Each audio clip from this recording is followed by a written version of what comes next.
presently, and Prabhupada asked Tamal Krishna to read the letter.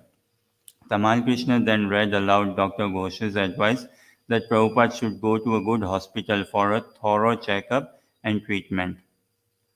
Almost with the attitude of an impartial judge asking for discussion, Prabhupada said, "So what is wrong with this proposal?"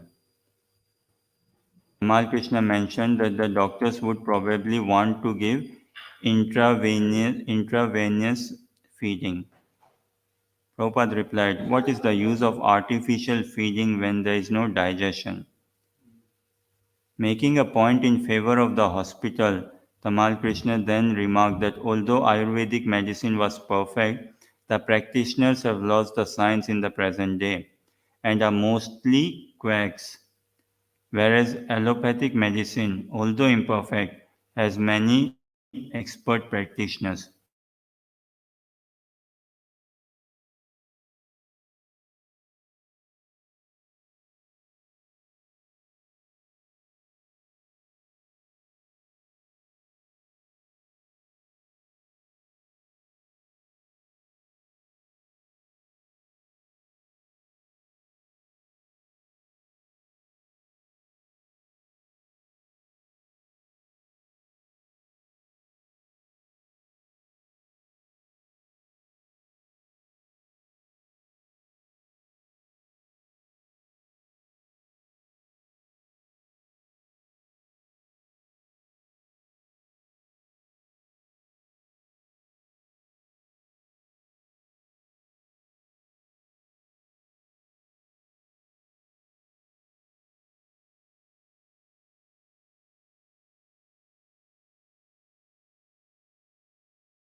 ॐ नमो भगवते वासुदेवाय।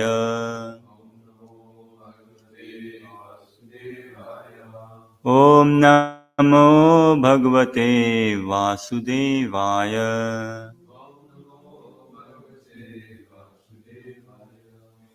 नारायणं नमस्कृत्य नरं चैव नरोत्तमं देवीं सरस्वतीं व्यासं ततो जयमुदीरयेत्।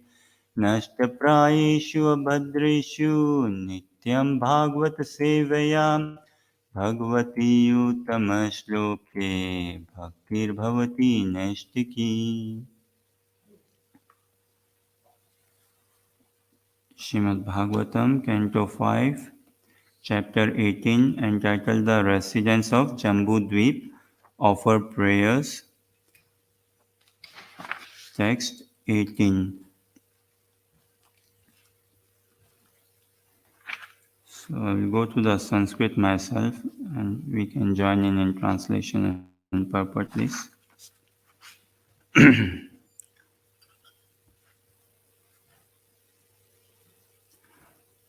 Om Ram Rim Rum Om Namo Bhagavate Rishikeshaya Sarvaguna Visheshar Vilakshitatmane Akutinam Chittinam Chetasam Visheshanam Chadipataye Shodashakalaya Achando Mayayana Mayayamrita Mayaya Sarva Mayaya Sahase Ojase Balaya Kantaya Kamaya Namaste Ubhayatra Bhuyat.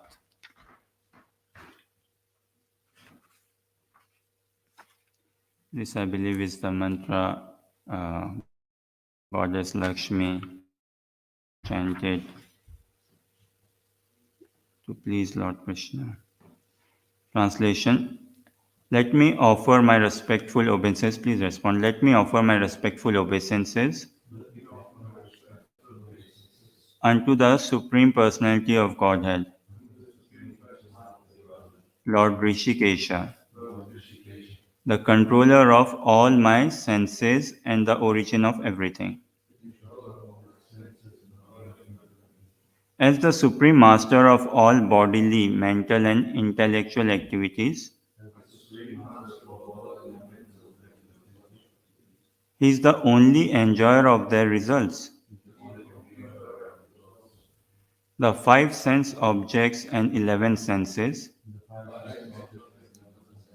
including the mind, are his partial manifestations. He supplies all the necessities of life, which are his energy, and thus non different from him. And he is the cause of everyone's bodily and mental prowess, which is also non different from him. Indeed, he is the husband and provider of necessities for all living entities. The purpose of all the Vedas is to worship him. Therefore, let us all offer him our respectful obeisances. May he always be favorable toward us in this life and the next. Purport by His Divine Grace A.C. Bhaktivedanta Swami Prabhupada Srila Prabhupada Ki Jai. In this verse, the word Maya Maya is further explained in regard to how the Lord expands His mercy in different ways. Parashasya Shaktir Vividheva Shruyate. The energies of the Supreme Lord are understood in different ways. In this verse, he is described as the original source of everything. Even our body, senses, mind, activities, prowess, bodily strength, mental strength, and determination for securing the necessities of life. Indeed, the Lord's energies can be perceived in everything. As stated in Bhagavad Gita 7.8, Rasoham apsu kaunteya. The taste of water is also Krishna. Krishna is the active principle of everything we need for our maintenance. This verse, offering respectful obeisances unto the Lord, was composed by Rama, the goddess of fortune, and is full of spiritual power. Under the guidance of a spiritual master, everyone should chant this mantra and thus become a complete and perfect devotee of the Lord. One may chant this mantra for complete liberation from material bondage, and after liberation, one may continue to chant it while worshipping the Supreme Lord in Vaikuntha Loka. All mantras, of course, are meant for this life and the next life. As Krishna himself confirms in Bhagavad Gita 9.14, Satatam kirtayanto mam yatantascha dhrata namasyantascha mam bhaktya nityayukta upasate.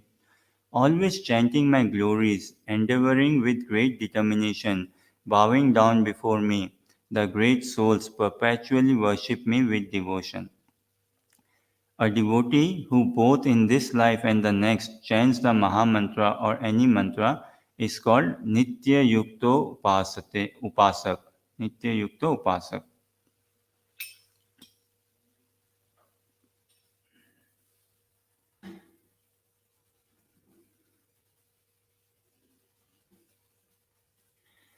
वैराग्य विद्या निज भक्ति योगा शिक्षार्थमेक पुरुष पुराना श्री कृष्ण चैतन्य शरीरधारी कृपां बुद्धिर्यतमहं प्रपद्ये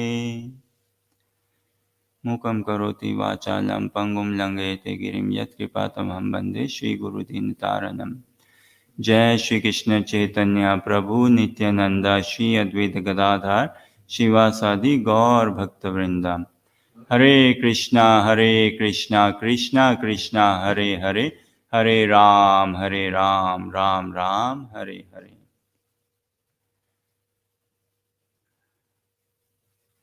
Please accept my prayers at your feet and please grant me with your blessings.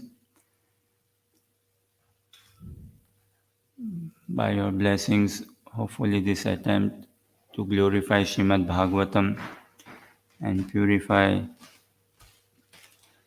personally speaking, my existence and aspiring to become a devotee, only possible by the blessings of Vaishnavas. So we continue our study of Srimad Bhagavatam. The residents of Jambu Dvipa offer prayers. So many prayers in Srimad Bhagavatam. And actually, life is glorious when there are prayers, hymns, stutis, realizations. Because based on prayers, there is reciprocation from Krishna. And then furthermore, realizations. And just to say, again, sort of say paradox or negative connotation in societal workings with prayers. Generally, prayers aren't much encouraged in societal workings, or prayers generally resemble a sign of, say, weakness.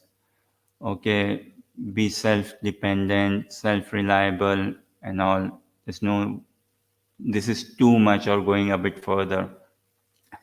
But in Krishna consciousness, nothing can be too much. Nothing can be too much. In material sense, everything has a limit. Everything has a start and an end. But in Krishna consciousness, there's no limit.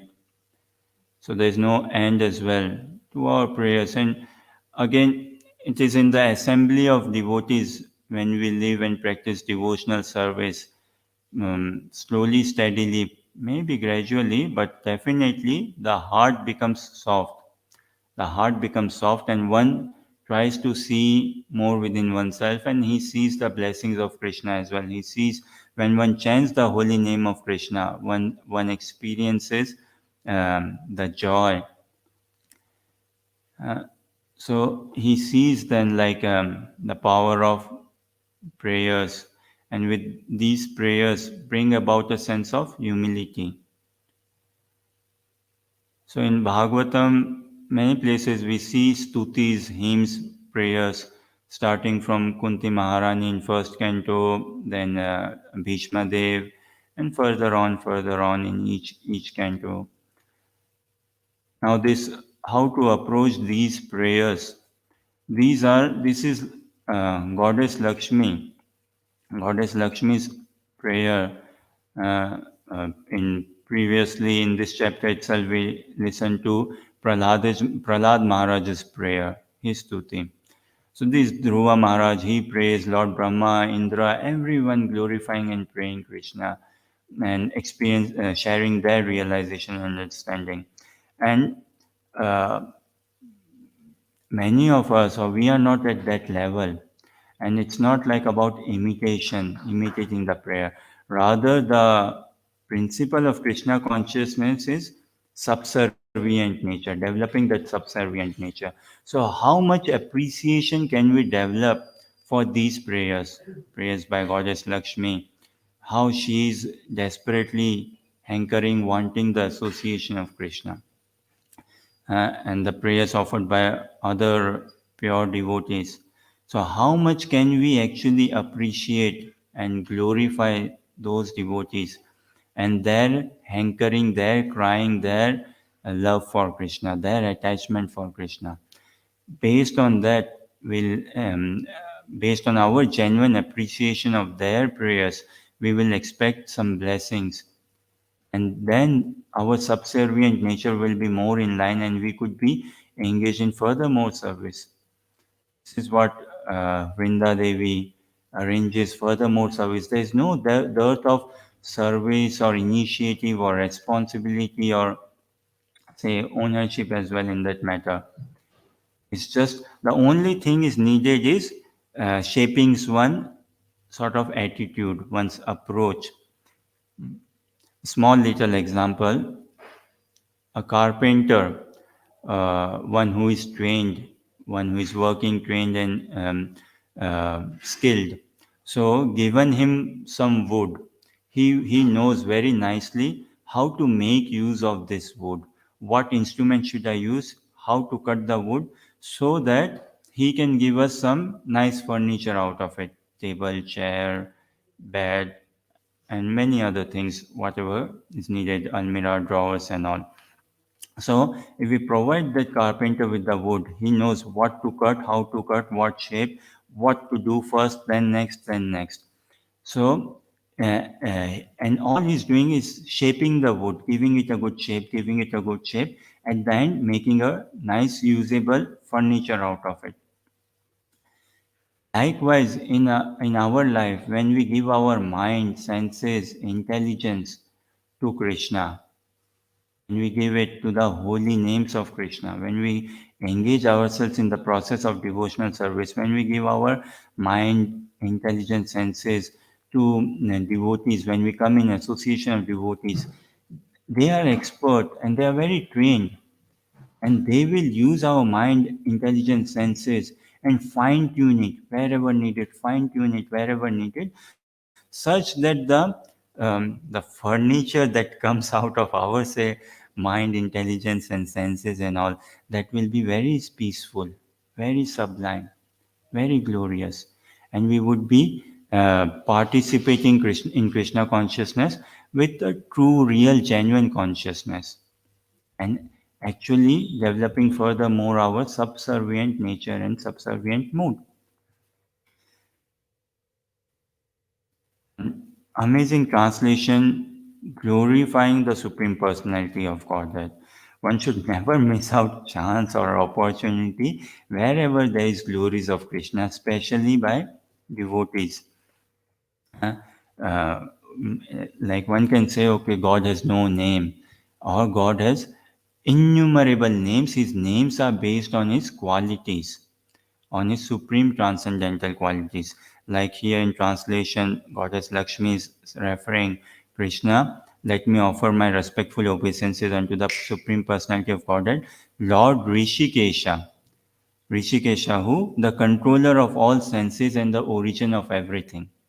Rishikesh, another name of Krishna. Uh, so when we give our senses as well, this is a physical world wherein we deal with mind and senses. We employ, engage our mind and senses. So when we employ, engage our mind and senses in the service of Lord Rishikesh, who is the controller of all those senses and origin of everything, then he will give us true sense enjoyment, real sense enjoyment, or real sense gratification. And our sense enjoyment, sense gratification again is all of a vicarious nature or of the subservient nature. To experience that genuine, sustainable sense enjoyment. And throughout in this translation, the identification of the Supreme Lord is being established. The only thing, as our acharyas had explained, and I believe Bhaktisiddhanta Saraswati Thakur, in his interaction, in his first interaction with Prabhupada, he gave him the instruction that you are an educated person. Go and preach in the English-speaking nations about the message of Godhead. And just see, at that time India was under the British rule, but still Bhaktisiddhanta Saraswati Thakur understood that no, this is the real thing, this is the crisis, this is the real emergency. This cannot stop, or this cannot wait, this cannot be prolonged. So Prabhupada made his life and mission and took that order. And then throughout the Vedic scripture, they are glorifying the Supreme Lord, they are establishing the supremacy of Krishna, they are revealing the nature of Krishna. The only thing that is lacking in this world is lack of Krishna consciousness, or lack of knowledge of God, the real knowledge of God. And well, God is limitless, we cannot know him, but that doesn't mean that okay, God is limitless and we leave that in a box, okay, lock it up, we don't know him, fine. And like generally it is seen in India quite a lot, people nowadays, by the hard efforts of devotees and all, there's good amount of Bhagavad Gitas which are being distributed, but it is quite observed as well that Bhagavad Gita would generally be wrapped up in a red cloth or a saffron cloth or maybe a white cloth, clean cloth, and could be kept in the altar or in some almirah and all, drawer, neat and clean space, and would be taken out say once a year or couple of times a year, say, especially some festival occasion and all. But that is not the purpose. Bhagavad Gita is to be read thoroughly end to end. Bhagavatam is to be read thoroughly end to end. And why? Because they give us the identification of Krishna. And the more and more the identification of Krishna is revealed in our heart, the more and more we will realize our true nature, our true identity, our real identity. This is the real science of self realization. As Prabhupada says, self realization follows God realization. The more we know Krishna, the more we'll know our nature. And with Krishna, everything is sweet, everything is sublime, everything is transcendental. So the more we'll realize our transcendental, pure nature. And in this verse as well, Goddess Lakshmi, for bestowing her kindness upon us, and she's telling us about the identity or the glorification of Lord Krishna. Shishikorantai Mayapur Sashiki. How everything is a blessing or mercy of Krishna, and it would have been like so harsh if there were not scriptures, if there were not devotees say, or Krishna, he had not revealed himself.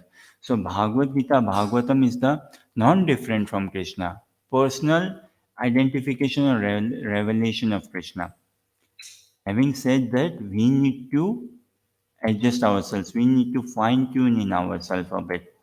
That is the only thing required. To little bit fine tune, as same the carpenter, he does a bit of fine tuning here and there, and all, and gives a very nice finished product. And in devotee association, this is that regular fine tuning is being done, and then we can understand. Krishna supplies all the necessities of life. So everything comes from Krishna, everything is Krishna's. And the more one progresses in devotional service, he sees everything in relation to Krishna. Krishna is always at the center of life, and there is always the remembrance of Krishna. So wherever he goes, Spurati, his remembrance of Krishna is always ignited. So all the teachings, all the process, all the practicalities, all the dealings, everything has been given. And if I may say, everything has been given very nicely arranged on a plate for us. Everything is there. It's just our coming with genuineness and hanging on there. Rest everything will come about. What is not present? Temples are there, books are there, devotees are there, experiences, realizations, everything is there. Holy name is there. Everything is there. Very nicely set up. It's just our coming forward with genuineness and hanging on. So, as devotees explain, in Krishna consciousness, victory is not in coming to the finishing line or crossing over the finishing line, or no. Real victory is actually in the participation. As long as one is in the marathon, as long as one is participating, one is victorious. But the moment one thinks, okay, that's the finishing line and I've made it or I'm there, that is not real, genuine Krishna consciousness. And throughout Bhagavad Gita, Bhagavatam, we see the identity of Krishna in the sense Krishna reveals himself, says, Gatir Bharta Prabhu Sakshi, Nivasa Saranam Surat, Prabhava Pralaya Sthanam Nidhanam Bijam Avyayam. He is the ultimate destination. He is the Bharta, he is the maintainer. Like here it says, he is the provider of all necessities of life, is the maintainer. The purpose of all Vedas is to worship him. And even beyond worship, know him as a person and fall in love with him. Falling in love with Krishna is also natural, and it will come naturally. Everything in Krishna consciousness would come about naturally as long as we are in the process and hanging on to it.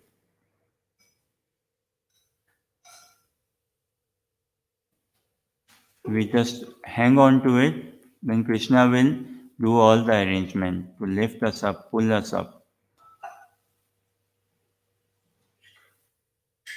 Otherwise, it is not like, okay, this is why it's like Srimad Bhagavatam, right from the beginning, all the cheating propensity religions and everything has been kicked out. Everything has been washed out, swept out. Because here it is the language of love, the engagement of love. Everything is, and love means pure. So it is, everything is very purely based. There is no like any dealings or somewhere where there is some personal hanging on to or personal say aspiration or desire. Uh, um, in Krishna consciousness, there is not like this personal element. To begin with, it's fine, but the way the life has to be dovetailed and shaped, at one point, it has to come about that there is no duality in my life. It's like, oh, this is my material life and this is my spiritual life, or this is my job life, family life, holiday life, travel life, relatives life, society, community life, and this is my Krishna conscious practice life. To begin with is fine, practicing gradually is fine, but there has to come a point wherein life becomes one. And that doesn't mean we might still be in job or whatever we do, but we should be genuinely conscious of Krishna. We should be praying Krishna. And our prayer should be furthermore evolving based on the prayers we hear from Srimad Bhagavatam. That when, oh, when that day will be mine, when I could be Krishna employed in your service, when I could be used by the lordships for subservient service, subservient role. So life has to be navigated like that. This moment, maybe I will take a pause, and if there are any questions, comments, or clarifications. Yes, bro. Actually, not quite. I was just thinking, if it's like recite prayers, like in the previous chapters, also just in the Bhagavatam. I don't know which prayers to say.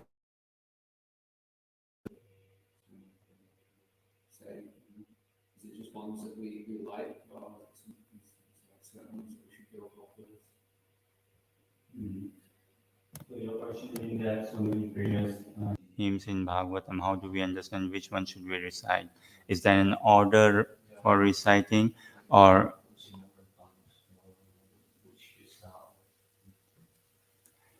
very nice. So don't think so there is any particular order as such, and all are very advanced.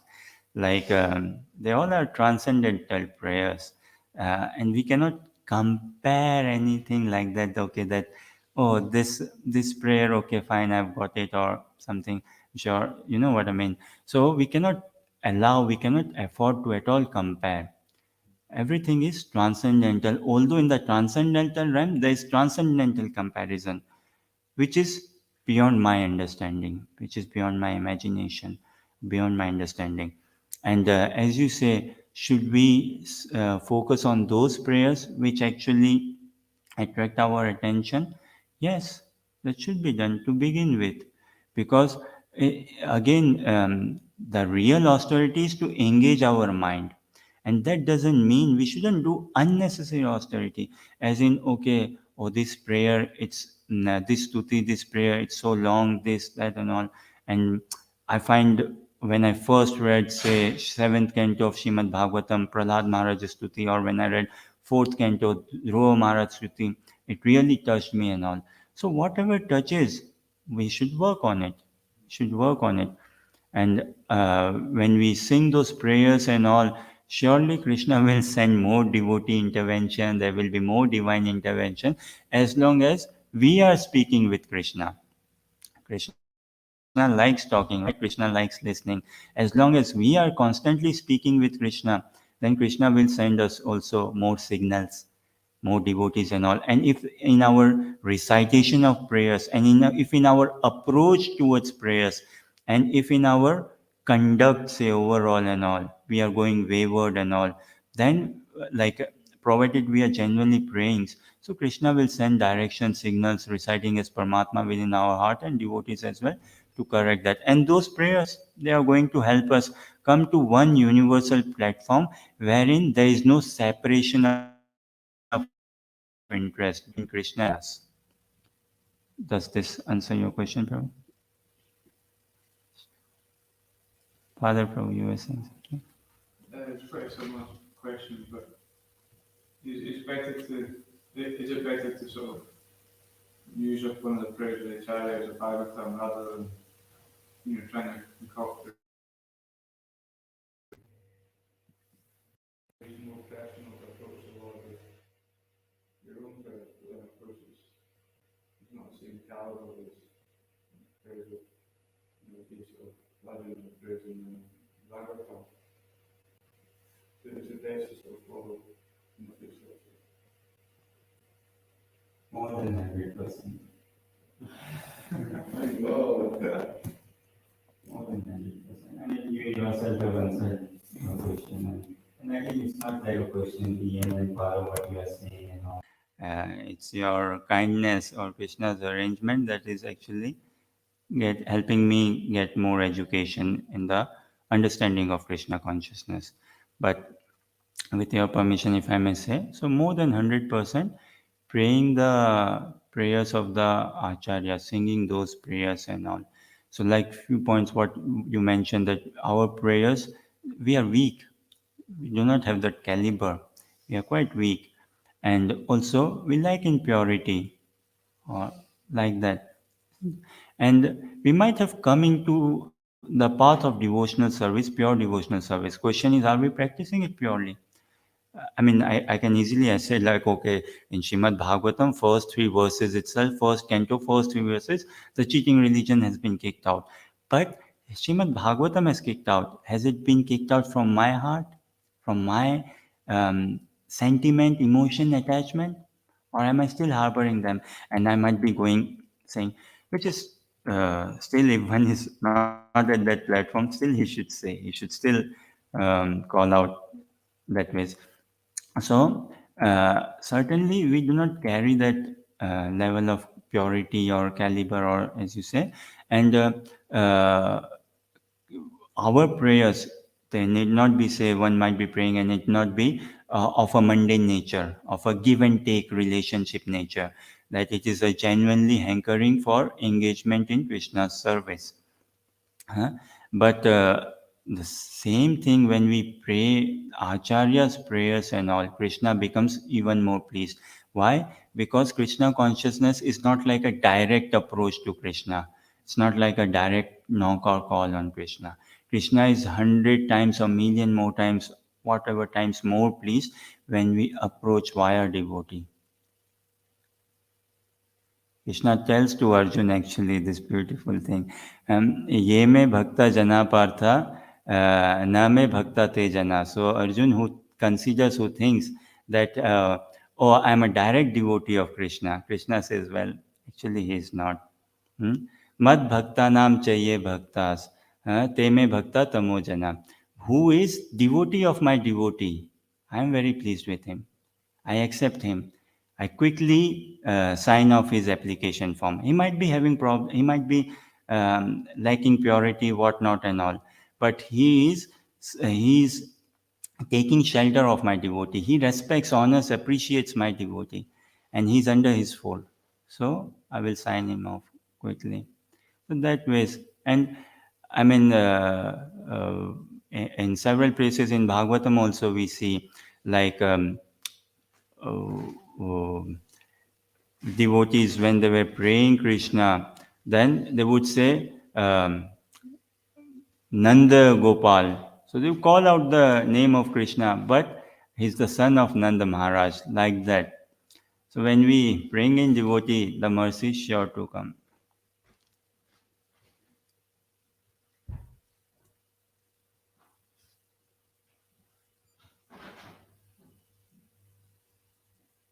So as they say, like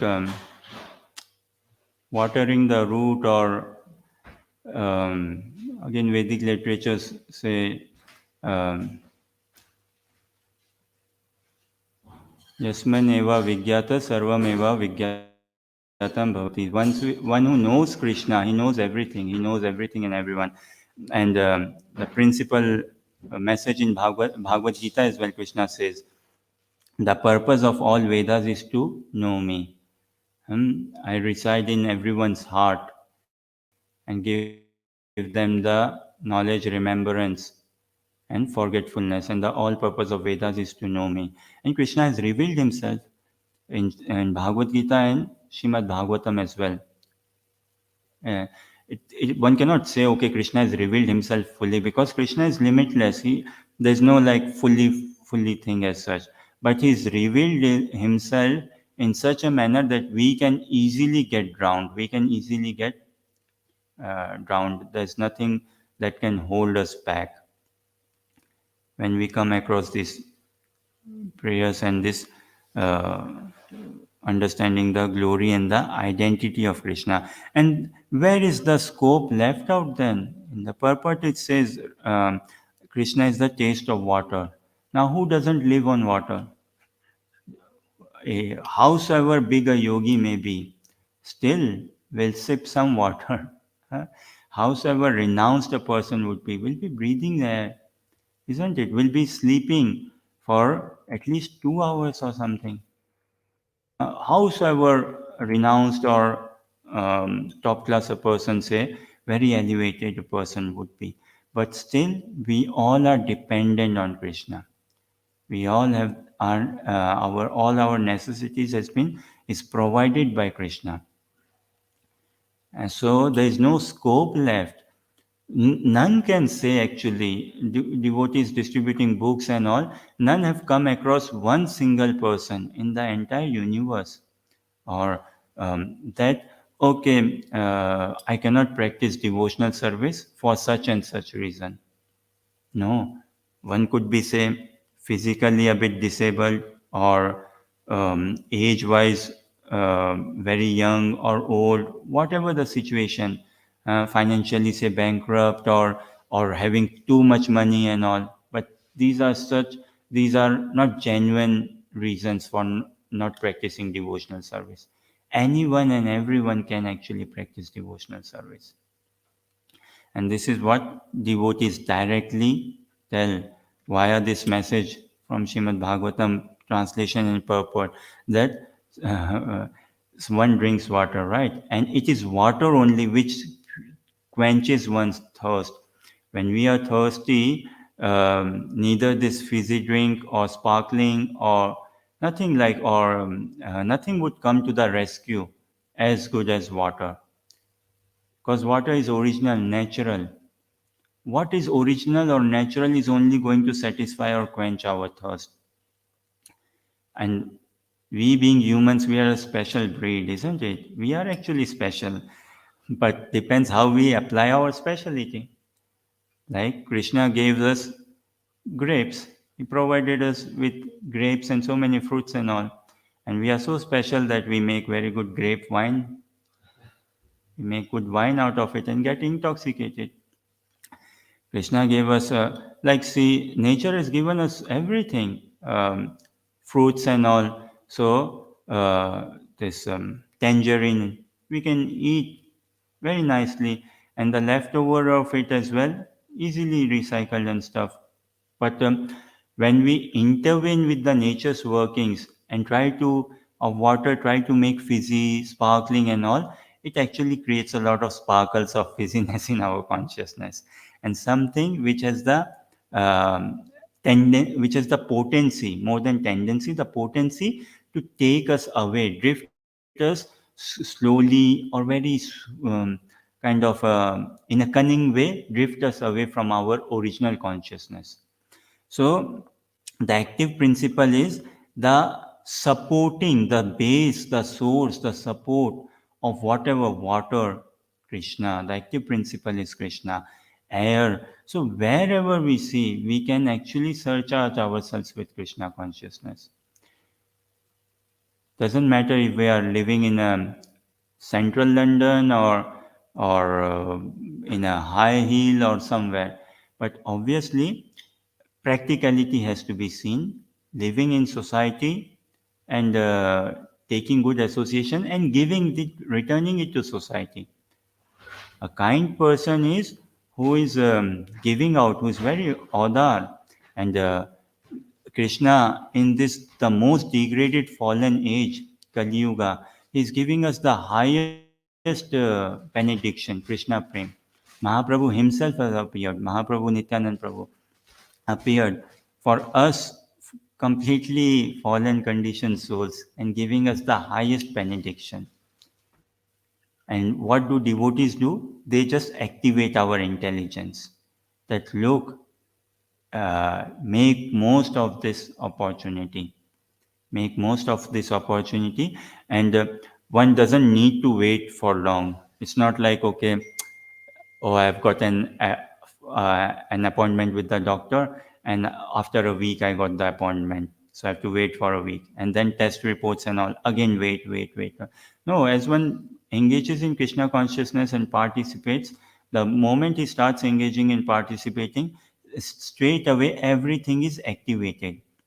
His ruchi, interest is activated, attachment is activated, bhav is activated, love is activated, anarthas, unwanted desires, they are also going off, faith is strengthened, everything at the same time.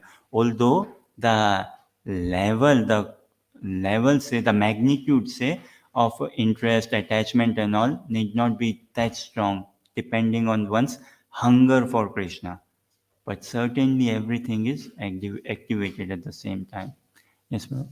So you make it sound like when we get Krishna, there's no struggle anymore. When we take into Krishna consciousness, there is no struggle anymore. There's definitely struggle. There's going to be struggle, but as Prabhupada says, it is a sweet struggle. It is a struggle worth endeavoring for.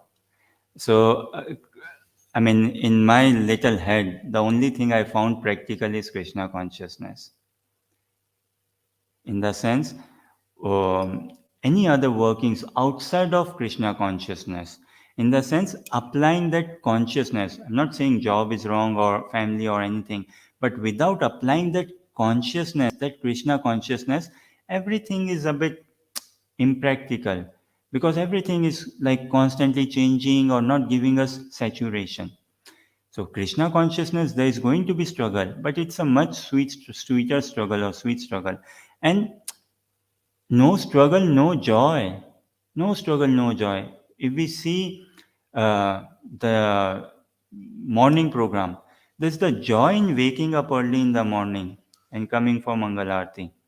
Now, for someone, it might look such a struggle, but for a practitioner, still could be a struggle, but it's a worth sweet struggle. And now, say, Prabhu, if I tell you, okay, Jayanand Prabhu, okay, you had a long night yesterday, say you slept late and you didn't take good rest. Maybe take rest Mangalarti and straight come for Guru Puja or something like that happens. That would be so like, no, I wouldn't want to miss Mangalarti. That would be a struggle, not coming to Mangalarti and all. So yeah, struggle is surely there. Like we see life of Prabhupada was not there struggle. Before ISKCON was established, there was struggle. And after the establishment of ISKCON as well, there was struggle. Struggle is throughout. It's just we need to make friendship with struggle. We need to have that handshake with struggle. We need to have that adjustment or tuning or understanding with struggle.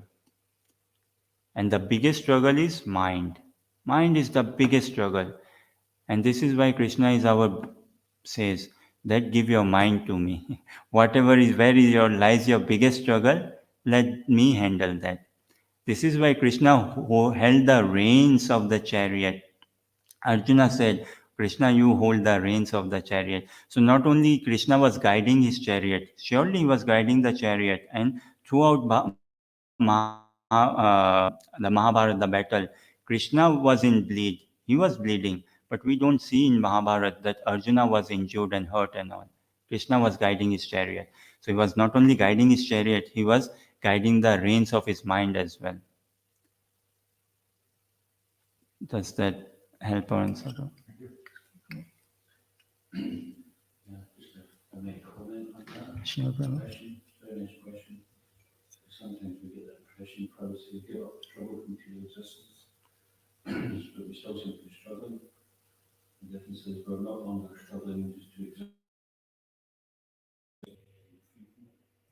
Struggling with Krishna. And that struggle with Krishna is usually from you still have to struggle down into your body and into your mind. You're still going to get influenced by the physical business. But the living for Krishna, we're not going to just to be in your mind. And sometimes in devotee, when he struggles with Krishna, sometimes Krishna will put him at the usually also struggling with Krishna with the devotee as a devotee. You say, you see my devotee, it is really difficult. It is an opportunity because it doesn't give us such a struggle we can control it. We have to take shelter, not devotee. Many examples in the Shastra where devotees didn't go through it. It wasn't a base one. Yeah, I mean, there is not a single devotee. The two predominant things, like, or few things for attainment of Krishna. There has to be struggle, there has to be effort. Krishna is not teach by result. We cannot give result, but our efforts, our endeavor, and struggle is associated with it.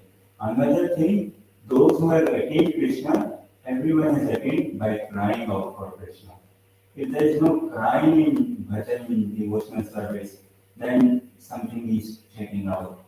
There has to be crying out for Krishna. That cry, that struggle, and our conditioned state. See, struggle is actually a favorable item in the sense, if say there was no struggle in Krishna consciousness, if we join Krishna consciousness and practice 4-5 years, whatever, and throughout we smooth, steady, or quickly join in and we know, okay, samsara dava, morning program, this, that, everything, I got it. But quickly we take it without struggle, the very quickly we leave it as well. Oh, Krishna consciousness, fine, it's very easy. I got it. So it's so easy that I have left it as well. But it is this struggle actually which keeps us as well going in. What helps us struggle work again is this devotee association. It makes it worth struggling for. And when we chant the holy names of Krishna, there is a direct reciprocation from Krishna. And throughout in our participation, as long as we are fine-tuning our consciousness. Okay, on this note, we will do this. Srimad Bhagavatam Mahapuran ki Jai. Prabhupada ki Jai. Hare Bol. His Grace Bhakta Ashish Prabhu ki Jai.